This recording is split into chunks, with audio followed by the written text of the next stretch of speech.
Wipro company Hyderabad లో తమ campus విస్తరించనున్నట్లు ప్రకటించింది. ఫైనాన్షియల్ డిస్ట్రిక్ట్ లోని గోపన్పల్లిలో కొత్తగా మరో ఐటీ సెంటర్ నెలకొల్పనుంది. దీంతో అదనంగా 5,000 మందికి ప్రత్యక్షంగానూ పరోక్షంగానూ ఉద్యోగాలు లభిస్తాయి.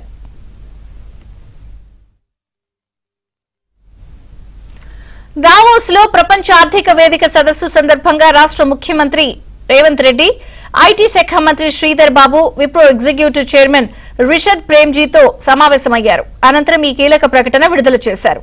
హైదరాబాద్ లో ఐటీ రంగం వృద్ధిలో విప్రో కీలక భాగస్వామి.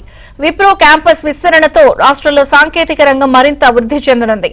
ఐటీ రంగంలో ఉపాధి అవకాశాలు పెరగనున్నాయి.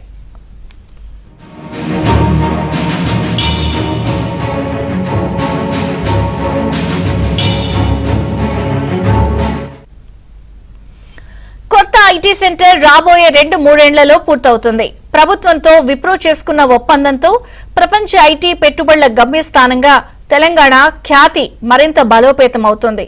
విప్రో విస్తరణ ప్రణాళికను ముఖ్యమంత్రి రేవంత్ రెడ్డి స్వాగతించారు. విప్రో లాంటి పేరొందిన సంస్థలకు తగిన మద్దతు ఇచ్చేందుకు, వ్యాపారాలకు అనువైన వాతావరణం కల్పించేందుకు తమ ప్రభుత్వం కట్టుబడి ఉంటుందన్నారు.